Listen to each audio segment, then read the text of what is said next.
बच्चों, क्या हालचाल है? क्या कर रहे हैं घर पर? समय का यूज़ कर रहे हैं या नहीं कर रहे हैं ना? हाँ, अच्छी बात है, कर रहे हैं तो बहुत अच्छी बात है, क्योंकि अपन लोग जितना टाइम स्टडी में ही कंज्यूम करें उतना ही अच्छा है। अपन लोग क्या है कि कई बारी समय बीत जाता है तो अपन यूँ सोचने लग जाते हैं कि चलो कोई नहीं, होगा वो देखा जाएगा। ना ना, ऐसा नहीं है, होगा वो देखा जाएगा ऐसा नहीं करना है। अपन जब भी अपने को ये लगे कि भाई अपना टाइम फ्री है तो किताब खोल के बैठ जाएं, अच्छे से यूज़ करें। फ्री हम सब रहते ही हैं, ऐसा नहीं पूरे दिन हम नहीं पढ़ते, पूरे दिन हम काम नहीं करते। अधिकांश समय तो अपना यूँ होता है कि इधर उधर घूमने हिलने डुलने में ही चला जाता है। तो उससे अच्छा है ना जब अपन कहीं पर, मैं तो ये कह रही हूँ अगर आप माने, अगर अपन कहीं वॉक भी कर रहे हैं ना तो मन में ये चलना चाहिए उस समय वॉकिंग के दौरान कि अपन ने आज सुबह से शाम तक क्या क्या किया है, कितना पढ़ा, उसमें से कितना अपने को याद रहा। ये बातें अभी के लिए तो यूँ हो सकता है कि बहुत बड़ी लग रही है, दीदी ज्ञान दे रहे हों, कोई ऐसा होता थोड़ी है। 5 मिनट भी रिलैक्स नहीं करें क्या? किसने मना किया है? रिलैक्स रहने ना रहने के लिए कोई मना ही नहीं है, वो आप पर निर्भर करता है कि आप खुद को किस तरह से ट्रीट करते हैं। ज़रूरी है बच्चों, देखो समय की डिमांड ऐसी है कि अपने को यदि दुनिया के बराबर चलना है तो अपने को अपने आप को उस जगह साबित भी करना पड़ेगा कि हाँ हम में वो क्वालिटीज़ हैं। अगर गुण है तो वो बोलेगा, उसके पीछे मेहनत तुम्हें करनी है, मेहनत करने पर ही वो गुण बोलेगा, वरना तो कैसे बोलेगा भाई? है तो वो एक कोने में पड़ा रहेगा। अगर आपने उसके पीछे मेहनत नहीं की, उसको दिखाया नहीं, किसी फील्ड पर उसको उतारा नहीं, तो अब वो गुण तो गुण ही रह जाएगा। तो इसलिए आजकल के बच्चों में क्वालिटीज़ बहुत होती है, बहुत क्वालिटीज़ होती हैं, लेकिन वो निखर के नहीं आ सकती क्योंकि हम लोग उनको उतना महत्व देते ही नहीं है। क्या है, कर लेंगे, ये तो मुझे आता है, ये तो मैं खुद ही पढ़ लूँगा, 1 घंटे का काम है आधे घंटे में कर दूँगा। आप कर देंगे, लेकिन 1 घंटे का काम आधे घंटे में यदि आप करेंगे ना तो फिर आप वैसा ही करेंगे, उसकी उतनी क्लियरिटी नहीं होगी जितनी 1 घंटे में आती। इसलिए आप थोड़ा सा ध्यान करके इन चीज़ों को ध्यान रखें। जो बात मैं कह रही हूँ एक बार ज़रूर ट्राई करना, ताकि अपन आगे कहीं पर भी वो चीज़ को सफ़र ना करें। कल को अपन को यूँ कभी नहीं लगेगा कि अपन ने ये काम पहले क्यों नहीं किया, किसी ने अपने को बताया क्यों नहीं, ऐसा नहीं लगे। ठीक है ना? तो चलो भाई, मैं पूनम प्रजापत आदर्श विद्या मंदिर से आज अपन कक्षा 12वीं रसायन विज्ञान का जो अपना 11वां चैप्टर एल्कोहल, फिनॉल और ईथर चल रहा था, उसमें एल्कोहल के रासायनिक गुणधर्म की स्टडी कर रहे थे। रासायनिक गुणधर्म अपन ने जब पढ़े तो उन रासायनिक गुणधर्मों में अपन ने क्या क्या पढ़ लिया था? अपन ने एल्कोहल की क्रिया धातु के साथ पढ़ ली, और धातु के साथ क्रिया के दौरान उसमें अम्लता का इफ़ेक्ट क्या होता है वो देख लिया। जो मैंने आपको बताया कि एसिडिक नेचर जो है वो इंडक्टिव इफ़ेक्ट को कोरिलेट करता है, यानी प्लस आई इफेक्ट जो होता है वो अम्लता के सदैव व्युत्क्रमानुपाती होता है और क्षारीयता के हमेशा समानुपाती। इंडक्टिव इफेक्ट तो 12वीं वालों को बिल्कुल आराम से पता है क्योंकि हम 11वीं में पढ़ कर आए हैं, और फिर भी नहीं तो भी मैंने बताया हुआ है, पीछे आप लास्ट 1 वीडियो को खोल कर देखें और उसको आप पढ़ें कि उसमें किस तरह से बताया गया है। उसके बाद में अपन ने एस्टरीकरण पढ़ा, उसकी मैकेनिज्म को देखा, और उसके बाद अपने ने कार्बन और OH के मध्य जो बंध टूटता है उसकी रासायनिक अभिक्रिया पढ़ रहे थे, जिसके अंदर अपन पहुंच गए थे किसमें बेटा? अपन उसके अंदर पढ़ लिया था हाइड्रोजन हैलाइडों के माध्यम से। अब हाइड्रोजन हैलाइड में अपन ने देखा कि ल्यूकास अभिकर्मक है ना, ZnCl2 की उपस्थिति में भी रिएक्शन होती तो H2 गैस रिमूव हो जाती है। अब अपन चलते हैं, आप सब मेरे साथ आइए शुरू करते हैं अपनी क्लास में अगला टॉपिक जिसका नाम है पेंटाहेलाइड्स।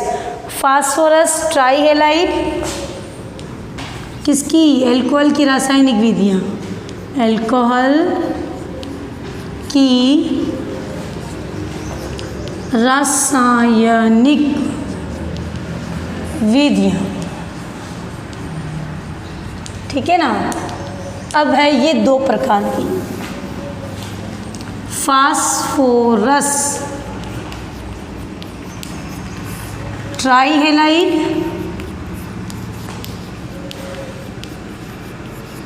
और phosphorus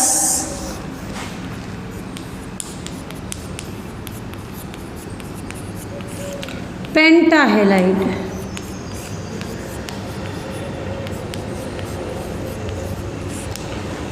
trihalide, phosphorus trihalide, phosphorus pentahalide. Trihalide और जो फास्फोरस क्या है, पेंटाहेलाइड्स हैं, उनके अंदर अपन देखते हैं कि इनकी अभिक्रिया जब अपन करवाते हैं नॉर्मल रिएक्शन, जब अपन देखेंगे कि यहाँ पर अपने पास ये किस समय कितने मोल काम में लिए जाते हैं। ये 10वें चैप्टर में है, बिल्कुल आपकी बुक में लिखा हुआ है कि ये 10वें चैप्टर में है, तो आप वहीं से स्टडी करें, बिल्कुल करें, लेकिन फिर भी हम करवाते हैं। तो आप सबसे पहले लिखेंगे जब एल्कोहल की क्रिया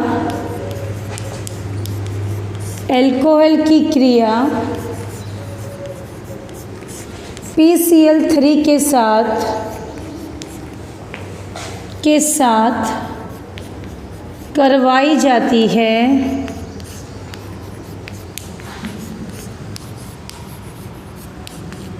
तो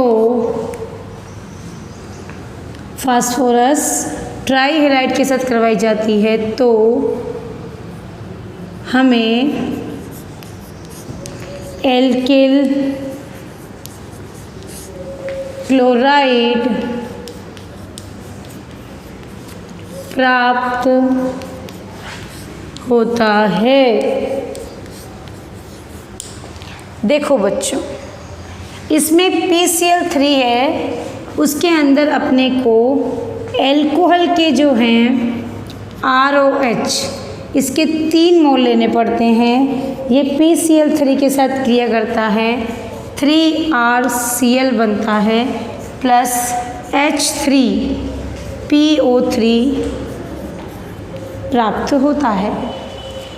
आप रिएक्शन को कुछ यूँ देखेंगे, C2H5OH, C2H5OH, C2H5OH,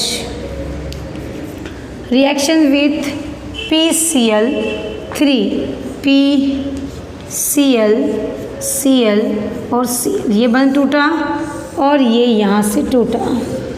आपको देखकर आइडिया लग रहा है कि P जो है वो सिंगल है, तो इन तीनों के बीच में एग्जिस्ट करेगा। दिख रहा है ना P बना हुआ, देखो तो क्या बन गया, H3, यूँ पढ़ना शुरू करो इस तरह, H3PO3 प्लस कितना Cl, C2H5Cl, कितने मोल, 3 मोल। इस प्रकार अपन फास्फोरस ट्राईहेलाइड की रिएक्शन को रीड कर सकते हैं। आगे चलते हैं, अगली रिएक्शन जो है उसमें अपन देखते हैं फास्फोरस पेंटाहेलाइड। तो अपन देखते हैं कि इसके अंदर अपने पास एल्कोहल जो है, सेम थ्योरी लिखनी है। यहाँ PCl5 की जगह क्या लिखना है, PCl3 के साथ करवाते हैं, PCl5 के साथ करवाते हैं तो हमें एल्किल हैलाइड प्राप्त होता है। और इसमें दोनों एक एक मोल ही लेंगे और बन जाएगा क्या, PrCl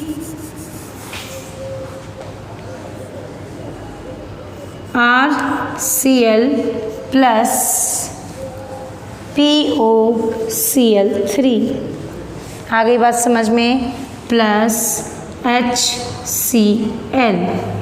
देखो बच्चों, C2H5OH, फिर Cl Cl Cl Cl और ये Cl, ये P है ही, ये इस तरह से बन टूटेंगे और प्रोडक्ट क्या बन जाएगा अपने पास,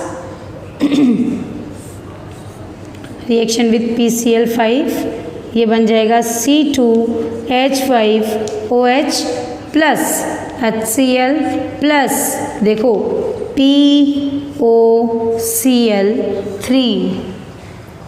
आई बात समझ में, क्लियर हो गया। आप इसका स्क्रीनशॉट ले लें, फटाफट देखें जल्दी, ताकि अपन आगे की रिएक्शन को कर सकें। अगला हेडिंग डालेंगे स्क्रीनशॉट लेने के बाद, क्या अगला हेडिंग डालेंगे आप, निर्जलीकरण। सबसे मोस्ट रिएक्शन है जो बहुत ही यूज़फुल है। 1 2 3 ले लिया, चलो भाई आ जाओ आगे।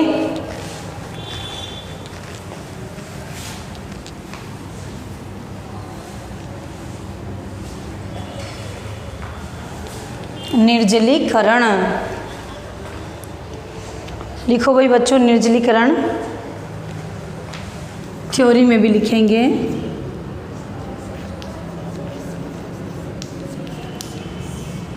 ये होगी आपकी कौन सी अभिक्रिया, निर्जलीकरण। और निर्जलीकरण का मतलब पता है क्या होता है? निर्जलीकरण का मतलब होता है एल्कोहल से जल के अणु का निकलना। एल्कोहल में से ही निकलेगा जल का अणु, तभी तो क्या हुआ, निर्जलीकरण। तो आप लिखेंगे एल्कोहल से, एल्कोहल, यहाँ मैं लाइन ताकि यहाँ मैं समझा सकूँ मैकेनिज्म, एल्कोहल से जल के अणु का निकलना निर्जलीकरण कहलाता है। क्या कहलाता है? निर्जलीकरण कहलाता है। एल्कोहल की ये विलोपन अभिक्रिया कहलाती है। एल्कोहल की ये विलोपन अभिक्रिया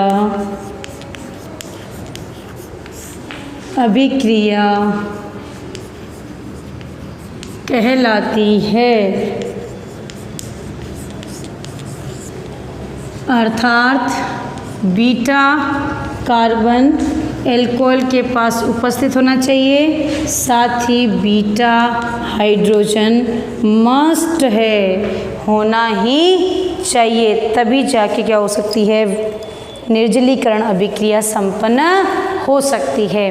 अगली है अपने, जब निर्जलीकरण अपन करवाते हैं तो उस समय 473 केल्विन और 633 और अपने पास रिएक्शंस जो होती है वो इसी दौरान संपन्न होती है। 473 केल्विन पर या 633 केल्विन पर निर्जलीकरण अभिक्रिया संपन्न होकर एल्कीन बनाती है। क्या बनाती है बेटा? एल्कीन का फॉर्मेशन करती है। अब अपन एक कॉमन रिएक्शन यहाँ लिख देते हैं ताकि आपको बात समझ में आ जाए। यहाँ पर C, यहाँ पर C, इधर OH, यहाँ पर H रिमूव हुआ, प्रोडक्ट बन गया कंसंट्रेट H2SO4 की उपस्थिति में 473 केल्विन ताप पर एल्कीन का निर्माण हो जाता है। इस प्रकार अपन देखते हैं कि निर्जलीकरण की मैकेनिज्म। अब मैकेनिज्म समझेंगे। सबसे पहले अपने को निर्जलीकरण की क्रियाविधि ध्यान देंगी बहनें। क्रियाविधि में क्या है? सबसे पहले आप लिखेंगे अम्ल का टूटना H2SO4, ऑक्सोनियम आयन का बनना। देखो H2SO4 is equal to H plus HSO4 minus C2H5OH। इसके लोन पेयर पे ये H अटैक करेगा और बन जाएगा C2H5OH, ऊपर भी H नीचे आ गया प्लस, जिस भी तत्व के ऊपर प्लस चार्ज लग जाता है उसे क्या कह देते हैं, उसके नाम के पीछे नियम लग जाता है, नाम बन गया ऑक्सोनियम आयन। सेकंड में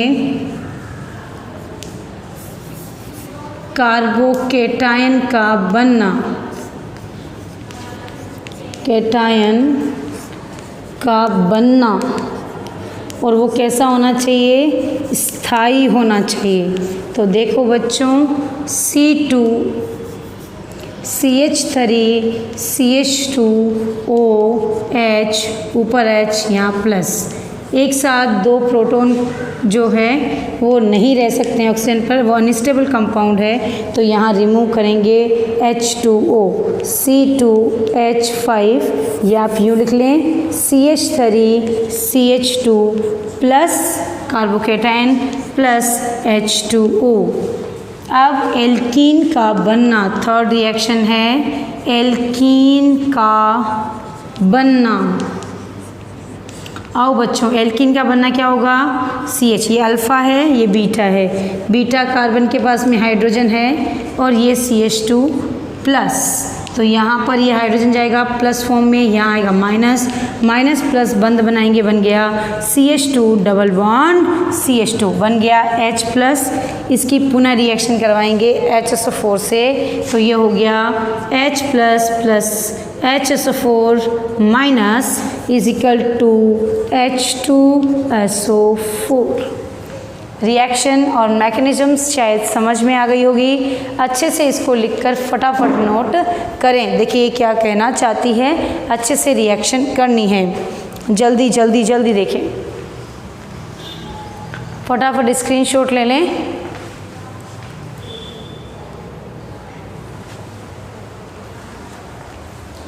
चलें, अब है एक रिएक्शन लास्ट अपने पास, वो है ऑक्सीकरण।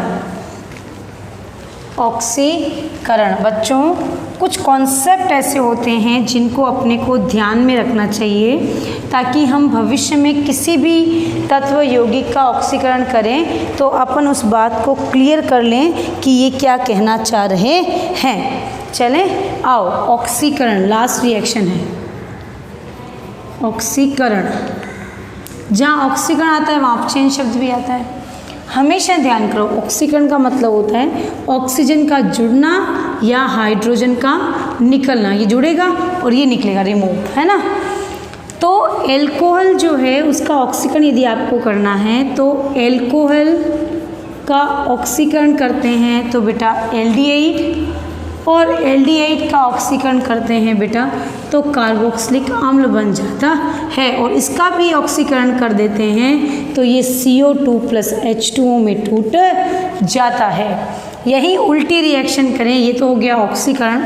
यदि मैं बात करूं अपचयन की तो यहाँ पर अपन देखेंगे CO2 plus H2O is equal to RCOOH is equal to RCHO is equal to ROH is equal to alkane. अपचयन में हम एल्केन तक जाते हैं। तो मैकेनिज्म में जब भी कोई कहे कि पूर्ण ऑक्सीकरण करना है तो अपन को हमेशा ध्यान रखना है ऑक्सीकरण तब तक होना चाहिए जब तक अम्ल ना बन जाए। मैं वापस बोल रही हूँ, आप ध्यान करें, ऑक्सीकरण तब तक जब तक अम्ल ना बन जाए, इसलिए हम एल्कोहल का पूर्ण ऑक्सीकरण करेंगे। वहीं कुछ अभिकर्मक ऐसे होते हैं जो एल्कोहल का पूर्ण ऑक्सीकरण नहीं होने देते हैं। अर्थात एल्कोहल का जब हम ऑक्सीकरण करते हैं और आप यदि PCC, है ना, यदि PCC अभिकर्मक को यदि आपने डाल दिया तो ये एल्कोहल को केवल एल्डिहाइड तक ही ऑक्सीकृत करेगा, इससे आगे ये इसको ऑक्सीकृत होने से क्या कर देता है, रोक देता है। इसलिए ध्यान रखना, पिरिडीनियम क्लोरोक्रोमेट, इसलिए इसे अपन PCC का पूरा नाम क्या है, पिरिडीनियम क्लोरोक्रोमेट